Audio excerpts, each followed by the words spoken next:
Ipo iben thona harau tajam na bulau biu nung si sana na bu jing biu ipo thau iben thau ipo iben au na han korau na ga bu na su na zawai pada bu kata batai bu kata babu tiju na rama lai chu na babu tien na rama lai na rama Hãy subscribe cho kênh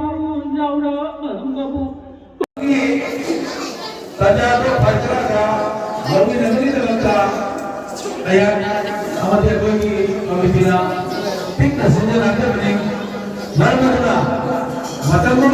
Gõ để không bỏ lỡ Jeng video nya buko. Kurang mau kan? Asyik kena ngam kuat kuat ini. Main lagi pura-pura pa. Orang kelam.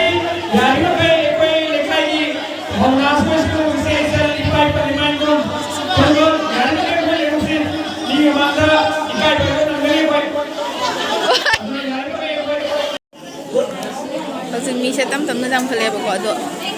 Muam saya sum tan jana semang jauh berang deh.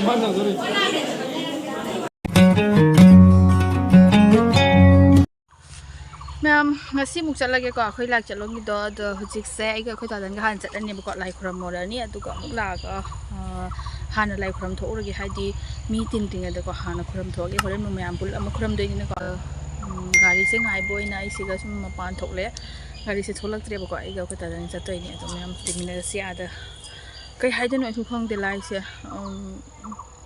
Kurang bagi saya, atau milak tinggal di selau nanti nungai ni bukan sahaja cat pani nak, atau nanti ay thok lagi saya, ini amcat lagi, macam mana sih terah? War,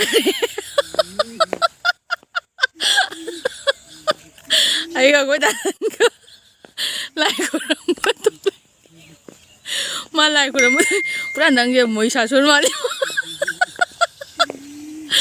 Koi ni hana lai kuram thau ra ga ma se hana lai kuram thau ra ga kam dak te ni ko ma koi ni se tuk tuk ki ngai wo ne ha video na me to din da su di dum nong thi mang ba nga ko ado mi cha khare ba ko nang lau nang cha di ko cha kan ni dum na chalu ne hero ki type ta Bajan no wai Bajan no ne Fajan no ko ta dan jeng jam ba zai ma lai ko mo doi ni ado ko ai ni han chat pa che tuk tuk se lak man no pai le tra ba ko din da se na din da mo rak pa ne ko gi pu da ben do si jam har au ba ma le ba ko to na ngak nong chu tho re nong thi sum mangi se jam tho ka da di man de to si ga si gi tuk tuk se tholak toi ni ba ko ni tuk tuk gi da chat pa tuk tuk gi tholak khidre phone di tau re do ai na ko breakfast sai ra ka nam tau re do yang ngai ra ge ado khata dan so ma hai ma khong ja che na ko ado khong chat pa se jam kui do ri na gai chat la ga sum jang ai do ni da na duna gai singai ma wai ro nang i da na thunam dai mu ka pa ke se ring ge bor chau khang doi ni ko ngasi are akam on thoro hero ka man jale nang je phau ngam da hero ne ba khulak ki hero ne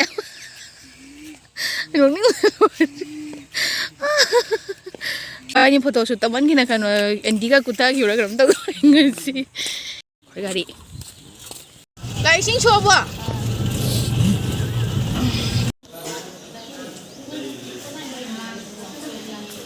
Kurang dore huje. Like that. Jeng video nya buko. Kurang mau kan? Asyik kena ngam kuat kuat ini. Main lagi pura-pura pa. Orang kelamba jeng film buko. Mana? Kai. Kai mai hayu lagi. Pidi bos satu apa yang ada tanggal lah bahu beli sar. Ngalah pergi hojek saya sinju siapa memang bukan tahu ha? Ikut tu ni na han tanggal tu sih. Aduh gak kau like kurang dulu deh kau. Jihad lagi. Dan like kurang menunggu berapa? Ayah tu gak aku tak. Dan tidur lagi kau. Sampai su cak setung bahawa itu ayam tak jam setelah kelah ani mo. Tadan gaya kah ram kuina. Sekarang ibu zat deh. ꯅꯨꯡ ꯊꯤꯃꯪꯕꯅꯤꯅꯀꯣ ꯁꯤ ꯁꯦꯠꯂꯒ ꯆꯠꯇꯣꯏꯅꯦꯕꯀꯣ ꯍꯧꯖꯤꯛ ꯇꯥꯏꯔꯤꯅꯦ ꯑꯗꯣ ꯁꯤ ꯉꯥꯏꯕꯗ ꯈ꯭ꯋꯥꯛ ꯊꯦꯡ ꯀꯩ ꯆꯠꯀꯦ ꯈꯨꯇꯥꯏꯅꯣ ꯁꯦꯝꯅꯣ ꯀꯊꯠ ꯂꯥꯛꯊꯠꯇꯤꯅꯦ ꯕ꯭ꯂꯦꯗꯅ ꯀꯩꯅꯣꯅꯒ ꯀꯥꯇꯤꯅꯒ ꯃꯇꯝ ꯂꯩꯇꯦ ꯀꯩꯅꯣꯅꯦ ꯁꯨꯃꯥꯏꯅꯕꯨ ꯇꯥꯏꯅꯕ꯭ꯔꯅꯦ ꯀꯞꯄꯨ ꯀꯞꯆꯅꯤꯡꯉꯤꯌꯦ ꯍꯧꯖꯤꯛꯇꯤ ꯃꯤ ꯃꯌꯥꯝ ꯂꯥꯛꯑꯝꯃꯦꯀꯣ ꯑꯗꯨꯒ ꯑꯩ ꯉꯁꯥꯏ ꯂꯥꯛꯄꯗꯗꯤ ꯀꯌꯥꯝ ꯂꯥꯛꯇꯦ ꯈꯥꯛ ꯄꯨꯡ 2 ꯑꯍꯨꯝ ꯃꯇꯨꯡꯗ ꯂꯥꯛꯄꯅꯤ ꯃꯤꯁꯦ ꯈꯛ ꯌꯥꯝ ꯈꯜꯂꯝꯃꯦ ꯀꯥꯞꯄꯤꯒꯦ ꯃꯇꯦꯛ ꯈꯛꯇꯪ ꯂꯧꯒꯦ ꯑꯩ ꯃꯌꯥꯝꯁꯦ ꯏꯃꯝ ꯈꯪꯗꯦ ꯑꯩ ꯀꯦꯃꯦꯔꯥꯁꯦ ꯐꯔꯦꯗ ꯂꯥꯏ ꯌꯦꯡꯉꯝꯕꯅꯦ ꯑꯗꯨꯒ ꯆꯥ ꯁꯥꯔꯚꯤꯁꯁꯦ ꯍꯧꯖꯤꯛꯐꯥꯎ ꯂꯥꯛꯇꯦ ꯑꯩ ꯁꯣꯝꯗ ꯆꯥ ꯊꯛꯅꯤꯡꯕꯅ ꯀꯟꯅ ꯂꯩꯔꯝꯕ ꯃꯤꯁꯤꯡꯁꯦ ꯈꯟꯗꯣꯏꯅꯦꯕ ꯑꯃꯗꯤ ꯑꯅꯤ ꯁꯨꯖꯜꯂꯛꯑꯕꯅꯤꯀꯣ ꯑꯩꯅꯦ ꯍꯟꯗꯛꯅꯦ ꯈꯪꯗꯕ ꯃꯤ ꯃꯌꯥꯝ ꯂꯥꯛꯏ ꯈꯪꯕ꯭ꯔꯥ ꯑꯩ ꯀꯅꯥ ꯃꯁꯛ ꯈꯪꯗꯦ ꯍꯥꯏꯗꯤ ꯅꯪ ꯂꯥꯏ ꯈꯨꯔꯝꯕꯅꯦ ꯍꯥꯏꯗꯅꯦ ꯈꯨꯔꯝꯕ ꯆꯪꯗ꯭ꯔꯤ ꯍꯣꯔꯦꯟ ꯄꯨꯟꯅ ꯈꯨꯔꯝ ꯃꯣꯏ ꯀꯩꯅꯣꯅ ꯑꯩꯉꯣꯟꯗ ꯍꯥꯏꯕ ꯍꯧꯖꯤꯛ ꯆꯥꯒꯤ ꯁꯥꯔꯚꯤꯁ ꯂꯥꯛꯑꯦ ꯑꯩꯈꯣꯏꯗ ꯂꯥꯛꯇꯣꯏꯔꯥ ꯃꯤꯉꯣꯟꯗ ꯂꯥꯛꯇꯣꯏꯔꯥ ꯈꯪꯗꯦ ꯑꯩꯁ ꯆꯥꯁꯦ ꯑꯩꯈꯣꯏꯗ ꯂꯥꯛꯇꯦ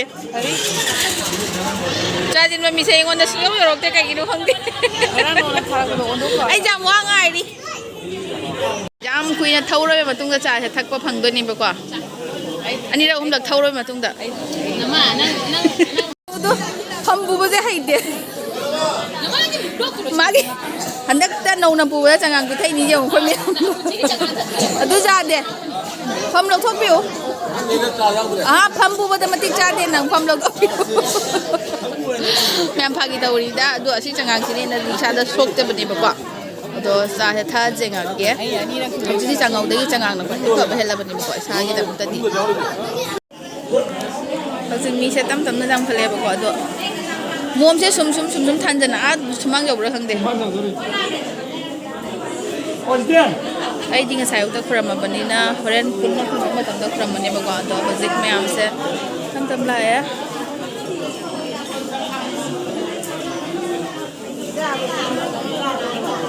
ꯀꯩꯁꯨ ꯂꯥꯛꯀꯅꯤꯀꯣ ꯃꯤꯁꯦ ꯂꯥꯞꯄꯗꯁꯨ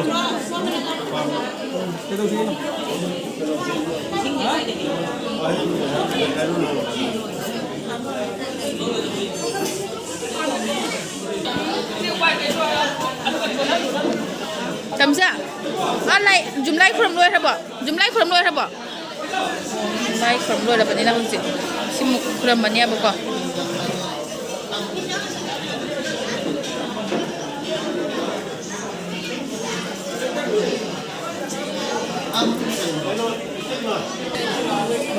ꯖꯨꯡꯉꯣ ꯐꯖꯅ ꯖꯨꯡꯉꯣ ꯕꯣꯔꯗꯣ ꯑꯆꯧꯕ ꯄꯨꯔ ꯆꯠꯈ꯭ꯔꯣ ꯑꯗꯣ ꯍꯟꯗꯛ ꯆꯍꯤꯗ ꯂꯨꯍꯣꯡꯅꯕ ꯂꯨꯍꯣꯡꯖꯒꯦ ꯍꯥꯏꯅ ꯈꯨꯔꯝꯃꯨ ꯕꯣꯔ ꯑꯐꯕ ꯑꯃ ꯐꯪꯖꯔꯒꯦ ꯍꯥꯏꯅ ꯃꯁꯛ ꯃꯇꯧ ꯐꯖꯕ ꯋꯥꯡ ꯆꯥꯎꯕ ꯅꯪꯒ ꯃꯥꯟꯅꯕ ꯃꯁꯥ ꯐꯕ ꯑꯅꯥ ꯑꯌꯦꯛ ꯌꯥꯎꯗꯕ ꯒ꯭ꯌꯥꯁ ꯀꯥꯒꯟꯗꯕ ꯈ꯭ꯋꯥꯡ ꯅꯥꯒꯟꯗꯕ gas ꯀꯥꯒꯟꯗꯕ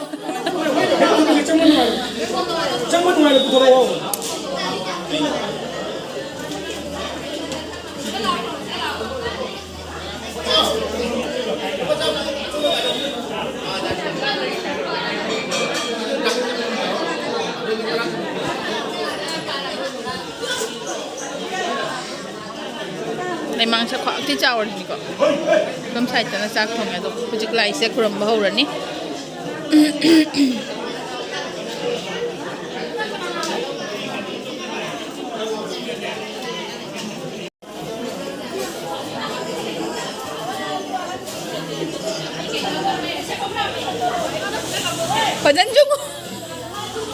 Fazendo jungo.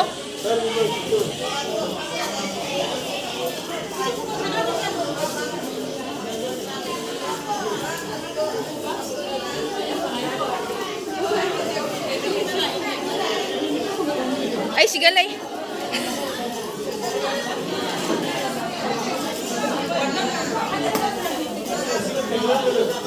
May gi aning-aning pa. Pan ang pinawro pan. Ha?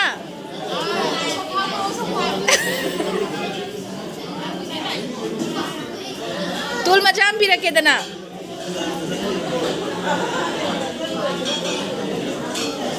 To bisa jambuan nama mom se junglo hai bako. Thanga tirunan. Ra kami nanti ini forum kita lagi आज सिंह महाकुटुंबी तौजरबदा सलामती बाबू मथंगा तकेलम पगचाव मथंगा तिमोमरे बाबू अमुकल अमंगा नसे दिनके Dumka committee की मागे तेगी हन्ना Singh hello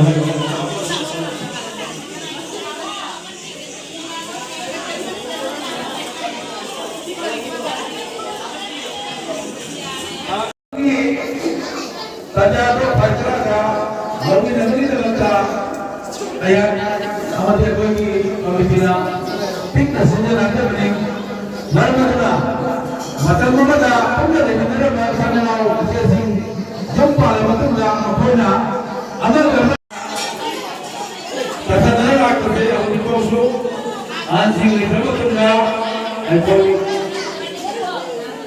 Nona koi tinggi kamu na tangai pernah sih, hari bahasa kau mesti kamu berdiri. Asyik berjalan na, ekada, macam na, imaya kali macam na, itu so, aku ini, baru bicara saya bertemu so, aku ucapkan tu lain.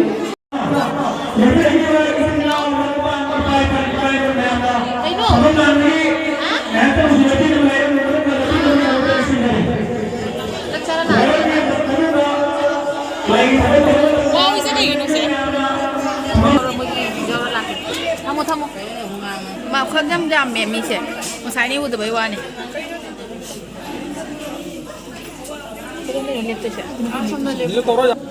Hãy subscribe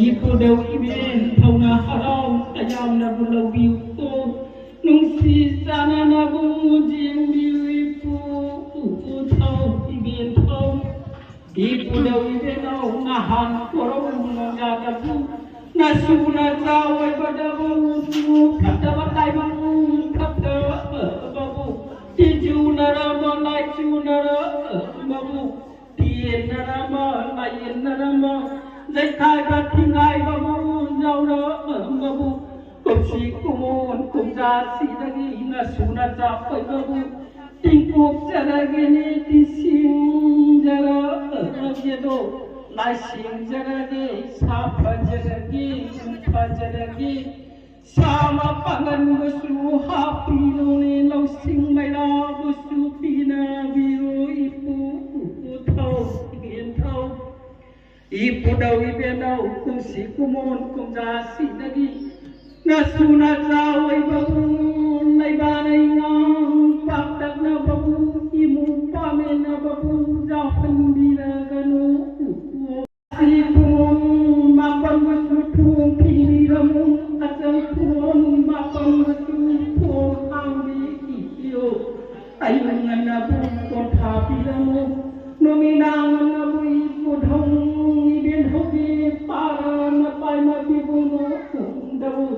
Masuna capai babu kama lagi kama launa kuniramu na na ima ani salayan sida bagaimana kau ibu hati pakang no kamlang masukui iba oden kopasane papak koro sakitimu panthau ibai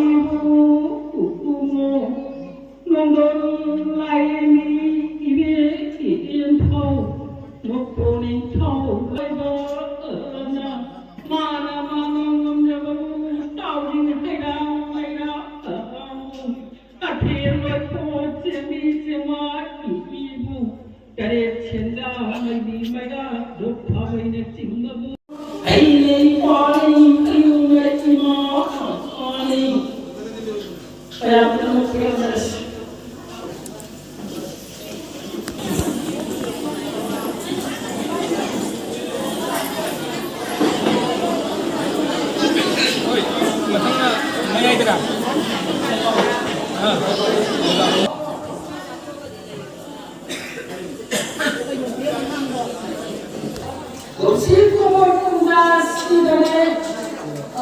Nabi Muhammad lain kita maqam alaihi wa sallam. Apa saja Nabi Muhammad kita maqam alaihi wa sallam. Dosi tu montuda sidane. Si bagi kancak tersebut Nabi Muhammad kita maqam alaihi isu bersama. Nipa orang tadi saksat amadi lupi orang tadi saksatnya kerasi benar orang kursi kumur kundase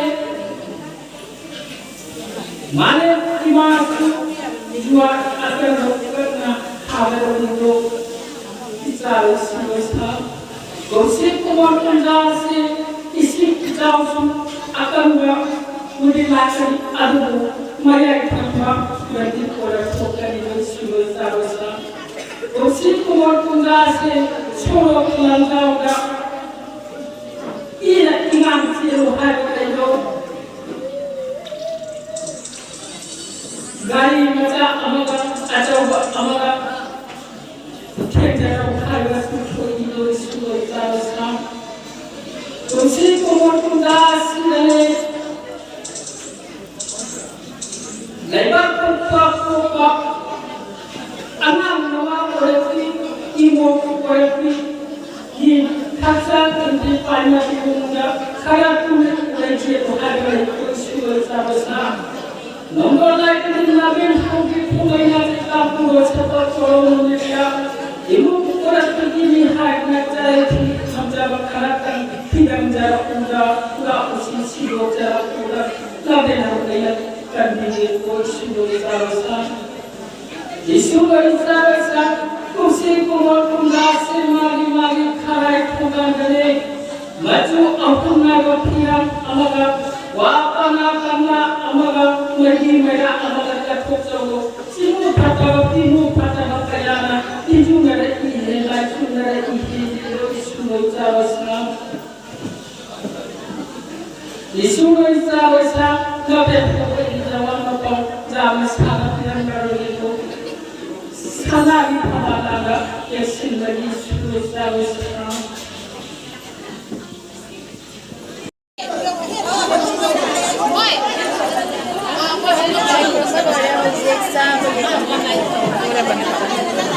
Ini siapa nanti jamnya?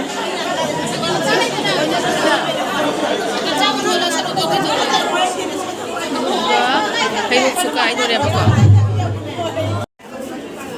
Yang tadi nama ni pokok sina, juga lapoi se mau lapang pilih thungar raya na cumana terderah. Mama ni hap tu ni pakai beg siga thung na hap tu ni, ceng tu hap ni juga. Aku pergi karak pahiru pun nama kuat loh, na. Tu ni apa? Di na ibu ngau ini hai sekai malam ini apa dia? Aiki video dah nang murah kan nang thawai nungai roda. Aiki sudah apa seram berani kai khalaga, ha? Betina, lesabi ni mi amsi jango. Mana horen aiki video siga urah makan doi mi. Aiki sudah masak fajaram berah. Wow, so beautiful guys. Mai terus mangau.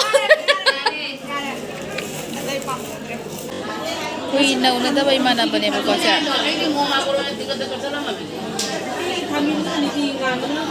Na pura maktai lah, suara. Kayak cuma kayak ino. Nggak ada aku sering siapa tahu hari. Masih ani sulai ramai. Oh, ani siapa kakak? Lagi sering sepuluh laut reba kau doh hujik se. Semaina ka agak tu kucing droban ya ba. Sikap kalim thak tenan thong doi mare. Selai dekat na lora ba ni ba thong tenan. Mai bol do lag thu dana.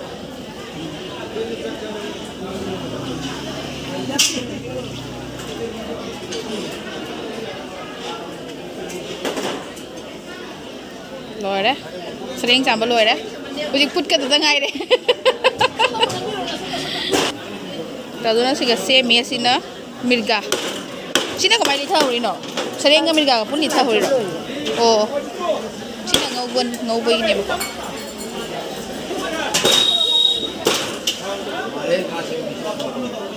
Thang ye thau ma re.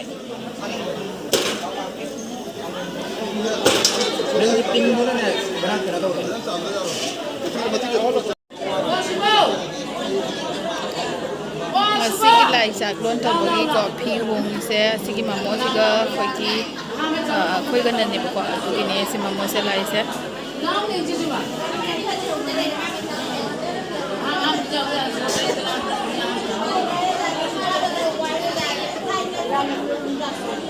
Sareng khut pa ngai doi ne ba ko mayam se wan lai sina khoi se ang se khra ne na ka holi ne ba to na mayam se kui ne una do re se lai me ko ma se mana ma se kui ne una ba ki chang sam pi ne ba ko ni sareng khut pa si dum khut pa ga di dum bo lo na ba ko khai ma sa ni ado khai am se khoi mayam se una ba na smai na dai mang ga mayam wa lang ba se ko dai mana pam de ma li ko ini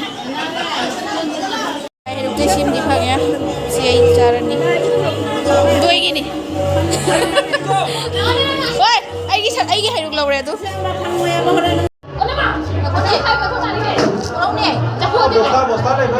Mẹ ui được cả na xem kìa. Tôi đồ xem. au tu mi ko Chị mình sang cái lấy đấy. Mẹ nó sẽ còn nữa đó. Mà sang cái tên cháu đừng bao nhiêu ăn đi. Xem vô xem. Ở quay tôi thùng nó bạn xem qua. Đi ra mặt. Ra đây ra đây. lagi tengah lagi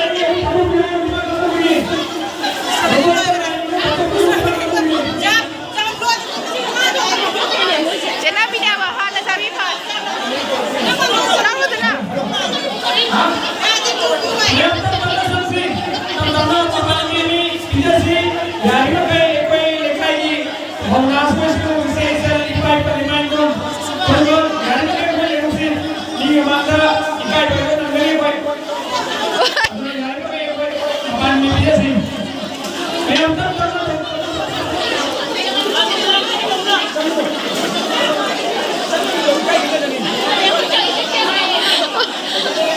Jangan lagi res. Biar deh, kau ini bapak dia nak miu ini kan kita dia buka.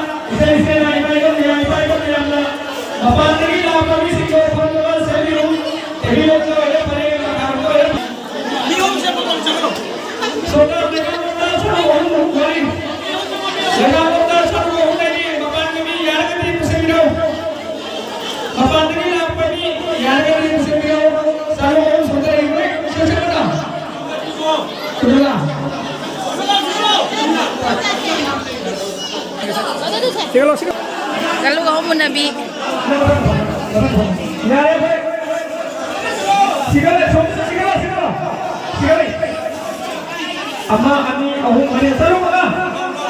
Lalu mga lero, kay lagi.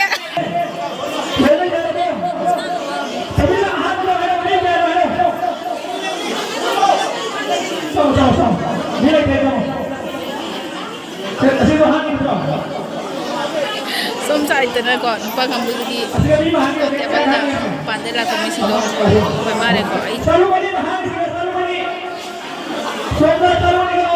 pura lo tadi sana behi jam tu tahu deh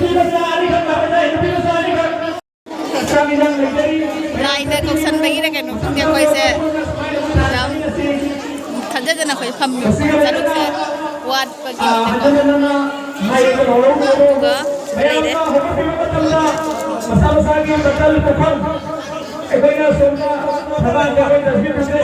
Itu nak apa? Bikinnya no hari lagi apa? Orang sim gitu, mau tu ngam lagi deh. ꯑꯗꯨꯒ ꯍꯋꯥꯏ ꯊꯣꯡꯕ ꯔꯧ ꯊꯣꯡꯕ ꯁꯤꯡꯖꯨ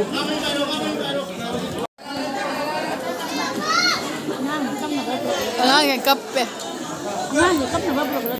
Sini bedragi haloi bang sebelum kir kok. Kisah. Cahau ki sangom kini kok. Kalau tu ni kui dia cahau ki semai cara suka. Paket ki cingui cem kok. Na cahau ki kui dia. Kalau tu mungkin mati macam sini macam sini lagi. Nasi lain. Yang kau uji jom jauh reko. Ada.